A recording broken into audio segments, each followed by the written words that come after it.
J'avais 6 fibromes, dont 3 avaient une taille de 10 cm, puis les autres 7, 6, 5. Et moi, j'étais à 0,05%. Donc elle me dit, en fait, en d'autres termes, vous êtes maintenant stérile. C'est pas possible que vous tombiez enceinte comme ça. Ça relève du miracle.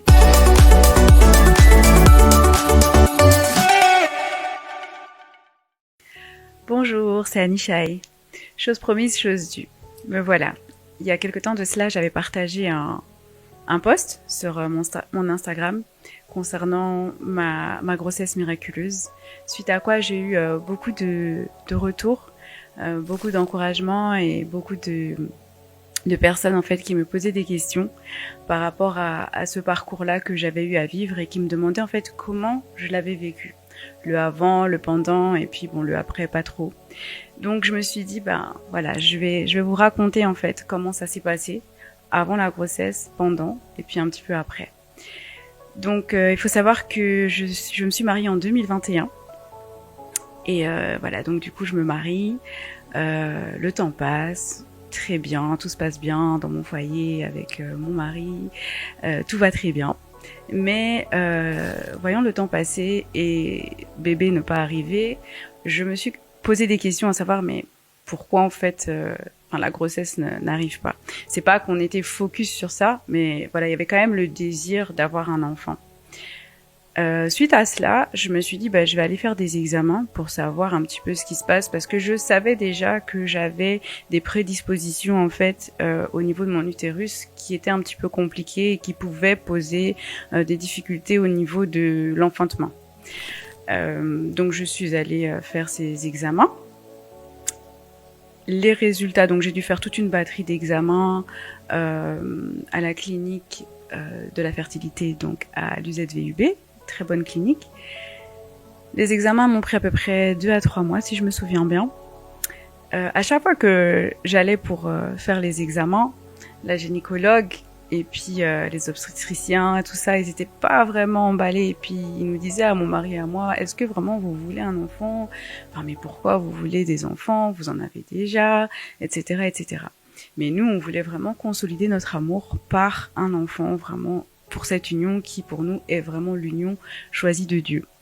Donc, toute la batterie d'examen se fait. On revient donc pour les résultats finaux. Et la gynécologue nous dit, prenez place, etc. On s'assied et elle nous dit, voilà, elle tourne l'écran de son ordinateur et elle dit, voilà, la courbe est là et puis vous, madame, vous êtes là. Et elle me dit, voyez, à votre âge, normalement, parce que j'étais déjà dans ma quarantaine, à votre âge, normalement, c'est 1,6 avec un certain terme qui signifie en fait qu'il y a 1,6 de possibilité de tomber enceinte, etc. Et ça, c'est la normale en fait à votre âge. Et moi, j'étais à 0,05%. Donc elle me dit, en fait, en d'autres termes, vous êtes maintenant stérile. C'est pas possible que vous tombiez enceinte comme ça. Ça relève du miracle. Et elle dit vraiment le terme miracle. Et elle dit, voilà, moi ce que je vous propose, ce serait plus de prendre l'ovule d'une autre femme, de le faire féconder par les spermatozoïdes de votre mari, de le mettre dans votre utérus, et puis voilà, la grossesse se passera. Elle dit, c'est ce que moi je vous propose à vous, et encore, il va falloir que votre utérus puisse tenir, etc., que l'embryon tienne, et enfin bref, tout ça. Et donc mon époux et moi, on était un petit peu, surtout moi, j'ai envie de dire, sous le choc. Et je dis non, moi je ne veux pas l'ovule d'une autre en fait. Et puis je lui dis mais alors on peut peut-être faire l'insémination, donc essayer de stimuler pour avoir quand même un résultat avec mes œufs à moi. Et elle me dit oui, mais en fait ce serait possible et je vous le proposerais si je savais qu'il y avait quand même un certain pourcentage de chance de tomber enceinte, mais vous allez dépenser de l'argent, je vais vous faire dépenser de l'argent quasiment pour rien, parce qu'en fait, vous n'avez plus d'œufs. Et si vous avez, il vous en reste peut-être un, et encore faudrait-il que cet œuf-là soit en bon état, que voilà, encore une fois, que l'embryon puisse adhérer à la paroi utérine et que votre grossesse arrive à terme, etc. En fait, elle me donne toutes les raisons de vraiment dire, ok, on abandonne le projet du bébé et on continue la vie comme ça, en fait. Et du coup, donc on sort de là. Elle nous dit quand même réfléchissez sur l'option que je vous ai parlé. Et puis si ça vous convient, ben dites-moi. Ou si vraiment vous voulez faire la stimulation, on la fera. Mais elle le dit vraiment d'une manière, c'est peine perdue quoi. Vous allez le faire, mais ça, vous allez juste perdre de l'argent parce qu'en fait, concrètement, vous êtes stérile. Et donc, je sors de là. Et oui, et je précise aussi que en fait, il y avait beaucoup de paramètres en cause, dont l'un qui était vraiment très important, c'était les fibromes. J'avais 6 fibromes, dont 3 avaient une taille de 10 cm, puis les autres 7, 6, 5. Et du coup, elle disait même ça, si vous tombez enceinte, ben voilà, les fibromes vont vous causer une fausse couche, c'est sûr, etc. Machin. Bref, on sort de là et puis bah moi très triste, je pleure, on rentre dans la voiture et mon mari était un petit peu atteint quand même, mais c'est un homme de foi et vraiment les hommes et les femmes on n'est pas faits de la même manière. Nous on est très émotionnels et eux ils sont quand même assez très ancrés dans leur foi quand ce sont des hommes de foi et mon mari est vraiment quelqu'un qui a la foi et il me dira écoute oui on a entendu le diagnostic des médecins, maintenant nous on a un Dieu et on croit en Dieu et il dit moi je sais que j'ai reçu de la part du Seigneur que j'aurai un enfant avec toi, donc je crois qu'on aura un enfant. Donc on rentre à la maison, le temps se passe, etc. Et je vais voir un autre médecin. Cet autre médecin me dira que il était un peu plus positif. Lui dit mais non, vous pouvez avoir un enfant, on va pas écouter ce qu'ils ont dit là-bas, etc. On essaye de stimuler, il ne se passe rien. Le process de la stimulation était quand même très éprouvant au niveau émotionnel et puis au niveau des médicaments à prendre, voilà, et la rigueur dans tout ce qu'il faut faire. C'était vraiment oui, très éprouvant. Donc après, je crois que c'était 4-5 mois, je dis à mon mari, enfin, moi je pleurais tous les mois, à chaque fois que je voyais que la grossesse n'était pas arrivée, ben je pleurais, je me disais ben voilà, encore un mois et ainsi de suite. Et mon mari très gentil me consolait et lui gardait la foi, il dit mais non, mais je sais, Dieu m'a dit tu seras enceinte en 2023. Donc là il me donne une date 2023 et il me dirait écoute mon cœur, moi ce que je te demanderais de faire c'est que je sais que tu es une femme de foi, je te vois dans la vie de tous les jours, mais là il y a quelque chose qui ne va pas concernant cette grossesse, tu manques de foi, donc il faut que tu gères ça avec Dieu. Donc je l'écoute, je dis ok, je me dis ben je vais passer du temps avec Dieu concernant ce sujet-là. Parce qu'en fait, oui, il faut aussi savoir que j'étais encore en train de commencer à blâmer Dieu. Je commençais à lui en vouloir, je commençais à lui reprocher en fait le fait de ne pas tomber enceinte là. Et je commençais à murmurer. Mon cœur n'était plus vraiment bon, si je peux dire. Et j'avais l'impression que Dieu devenait mon ennemi en fait, alors que rien à voir. Et donc quand mon mari me dit ça, je me dis ok, donc les matins je me réveille, je prends ma Bible, je commence à lire. Et le Saint-Esprit me guide, m'emmène vers Samuel. Et j'avais totalement oublié qu'en fait, dans Samuel, il y avait l'histoire de Anne. Et donc je lis. Et puis très vite, je tombe sur Anne qui désespérait de ne pas avoir d'enfant, etc. Sa rivale qui se moque d'elle et tout. Et Anne qui prend des dispositions et qui se dit non, en fait, Seigneur, il faut faire quelque chose. Et elle s'en est remis vraiment totalement à Dieu. Et après, il y a le verset qui dit, au même moment, l'année prochaine, Anne enfanta. Je m'arrête là. C'était vraiment comme une révélation, en fait. Je relis. Je dis, ok, je ferme ma Bible et je commence à prier, en fait. Je prie et je dépose vraiment tout aux pieds de Dieu.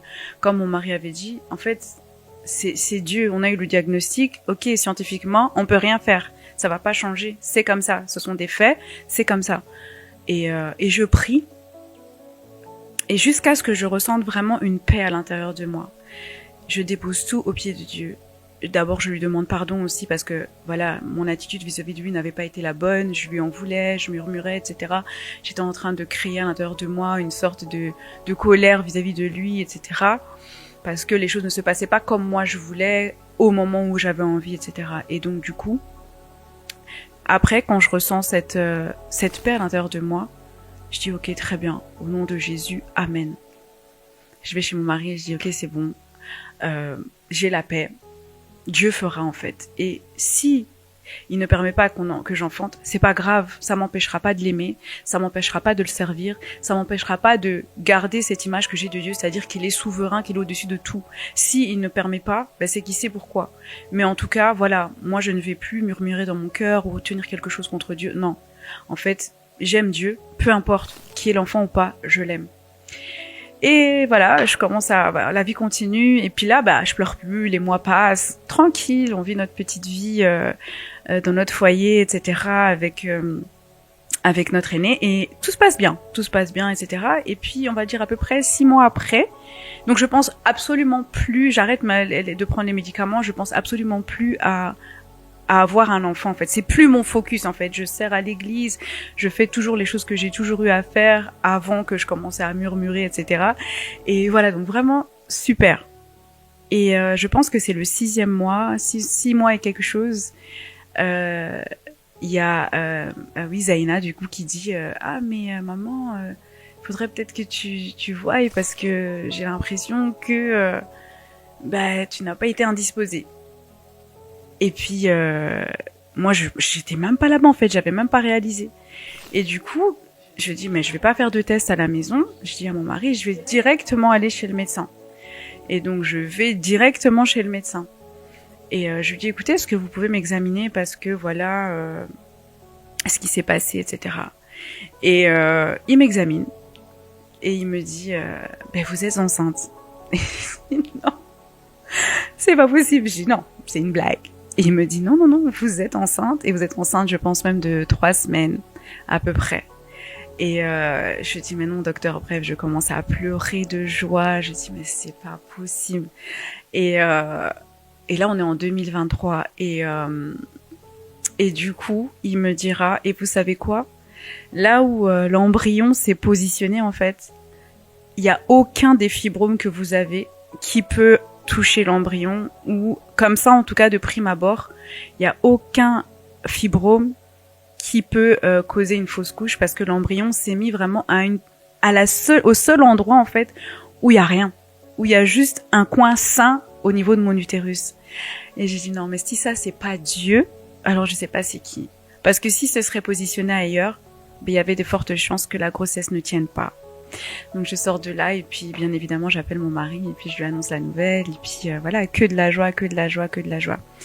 Mais après qu'est-ce qui se passe? C'est que toutes les paroles négatives en fait qui m'avaient été dites avant donc de tomber enceinte de la part des médecins du corps médical dans l'hôpital de la fertilité, toutes ces paroles en fait me revenaient. Oui, la grossesse ne tiendra pas et puis de toute façon l'enfant sera sûrement handicapé et de toute façon, enfin il y avait toujours plein de mauvaises paroles qui venaient en fait, tout ce qui avait été semé avant.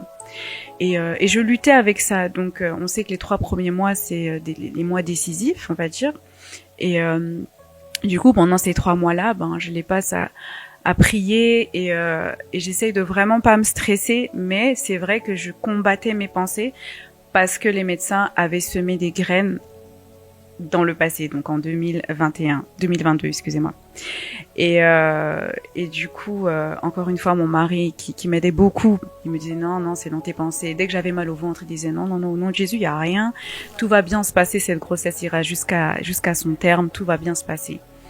Et 3 mois se passent, on fait les examens, l'enfant se développe très bien. Voilà, elle prend du poids comme il faut, la taille, tout ça, tout se passe bien. Moi, je suis en bonne santé, etc. Tous les examens pour la trisomie, etc. Tout ça se fait, tout est négatif. Donc en fait, tout se passe glorieusement bien. Et après ça, vraiment, donc j'essaye de encore rester plus focus sur le Seigneur et de continuer mes activités, c'est-à-dire servir à l'église, puisque je fais avec mon mari au quotidien. Et je pense que c'est vers le 7e mois où vraiment je ressens une douleur énorme alors qu'on était durant une gospel party. Et là je pleure et je me dis non c'est bon, je vais perdre l'enfant, c'est pas possible, etc. Nanana. Et j'ai vraiment mal. Et je vais aux urgences et ils vérifient. Et encore une fois, le médecin me dit non, tout va bien. En fait, c'est votre fibrome qui manque de sang et il se contorsionne en fait à cause du fait qu'il manque de sang parce que tout le sang maintenant va pour le bébé. Et les fibromes se nourrissent de sang. Donc maintenant, ils sont en train de se contorsionner. C'est ça qui vous faisait horriblement mal. Mais le bébé va bien, etc. Je tiens à préciser aussi que pour le bébé, dans le fœtus dans mon ventre, en fait, le placenta, habituellement, il se place, selon ce que le docteur m'a dit, il se place au niveau de la paroi en face de lui. Moi, il s'est placé de côté, sur le côté. Et encore une fois, là où le placenta s'est positionné, eh ben, le fibrome ne pouvait pas l'atteindre en fait. Donc c'était vraiment juste glorieux et divin en fait. Encore que ce placenta se positionne comme ça dans l'utérus. Donc voilà, la grossesse, ben je vais jusqu'à son terme et encore là, on voit la main de Dieu parce que je devais accoucher normalement le 13, c'était par césarienne, je devais accoucher le 13, mais j'avais été contaminée, j'avais eu le Covid. Donc j'arrêtais pas de tousser, mais bon, moi je prenais pas ça en considération, mais ils m'ont dit écoutez, si vous accouchez là maintenant, vous serez en isolement, donc même votre mari ne pourra pas venir vous rendre visite. Donc c'est mieux d'attendre jusqu'au 16. C'est 3 jours en plus, c'est pas grave, de votre terme jusqu'au 16, et là on fera la césarienne et bébé. Et je dis ok, pas de souci. Bon, au début j'étais un peu non parce qu'on était préparé au 13, et puis en fin de compte j'accepte et je me rends compte en fait que le jour de l'accouchement, gloire à Dieu que ça a été fait le 16 et que il m'ait proposé ça. Ah oui, petite parenthèse, faut savoir que je n'avais pas donc c'était prévu pour le 13, on est le 12 et mon téléphone était sur silencieux et ils appellent. L'UZ m'appelle pour me dire que c'est pas possible, madame, vous êtes contaminée, donc il faut attendre jusqu'au 16. Et moi, je rate les appels parce que mon téléphone est sur silencieux. Ils appellent ma fille, je ne sais pas où ils ont trouvé son numéro, elle aussi rate les appels. Ils appellent mon mari, je ne sais pas où ils ont eu son numéro, mais c'est là que il me passera le téléphone et c'est là que j'entends que c'est l'hôpital et qui me parlent et qui me diront que voilà, ça ne peut pas être fait le 13, ça doit être fait le 16. Je vous parle de ça pourquoi? Parce que c'est important, en fait, c'est un détail, mais c'est super important. C'est parce qu'en fait, le jour de mon accouchement, j'ai eu un décollement quand on a extrait le bébé et en fait j'ai eu une hémorragie. Et je partais en fait. J'étais en train littéralement de mourir. Et donc ils essayaient de me maintenir en vie en me donnant des médicaments pour que mon cœur continue à battre, mais parce que ma tension était à moins de 50. Donc en fait je partais et je disais à mon mari qui avait le bébé en main, je lui disais prie. Mais je sentais, j'avais froid et je lui disais ça va pas. Je sens que je pars. Je lui ai juste prie. Et ils ont réussi donc à canaliser donc l'hémorragie et par la grâce de Dieu, je m'en suis sortie. Mais je vous dis ça pourquoi? C'est parce qu'en fait, si j'avais accepté l'accouchement, si j'avais eu l'accouchement le 13, je n'arrêtais pas de tousser en fait. Je toussais en permanence à cause de la contamination au Covid. Ce qui fait que lors de la césarienne, ça allait compliquer en fait. Et je m'en suis rendu compte après et je me suis dit mais c'est aussi la main de Dieu que cette infirmière ait insisté comme ça, parce que moi le lendemain j'allais à l'hôpital et là elle insistait, donc c'était vraiment la main de Dieu pour me dire non, pas le 13, tu accoucheras le 16 pour que tout se passe sous ma coupole en fait, sous ma grâce, que tout aille bien. Et donc voilà, j'accouche et puis ah oui, et aussi, je précise, j'avais les meilleurs médecins. J'avais la chef de service en gynécologie qui a plus de 30 années d'expérience dans tout ce qui est complications, au niveau des césariennes, grossesse avec complications. Et je rends grâce à Dieu aussi pour tout ce corps médical parce qu'en fait, on m'a donné tous les meilleurs. Et c'est pour ça aussi que je me dis, je suis certaine et convaincue que c'est la main de Dieu derrière. Et voilà, après j'ai accouché et puis j'ai pu voir mon bébé, je pense à peu près 4-5 heures après, mais c'est pas grave, elle était en très bonne santé, très bonne forme, avec son papa et sa grande sœur. Et moi, je suis montée en chambre et j'ai pu tous les retrouver avec beaucoup de bonheur et beaucoup d'actions de grâce dans le cœur. Alors, je tenais à partager ce témoignage. Pourquoi? Parce que je sais que il y a beaucoup de personnes qui luttent en fait, qui ont des problèmes pour enfanter, qui même n'auront peut-être jamais d'enfants. Je sais qu'il y a des cas où c'est des jeunes femmes que je connais personnellement, plus jeunes que moi, et elles sont mariées, mais ne parviennent pas à avoir d'enfants. Et je sais combien ça peut être douloureux, frustrant. On peut se questionner, se remettre en cause et même remettre Dieu en fait en question en se disant mais pourquoi?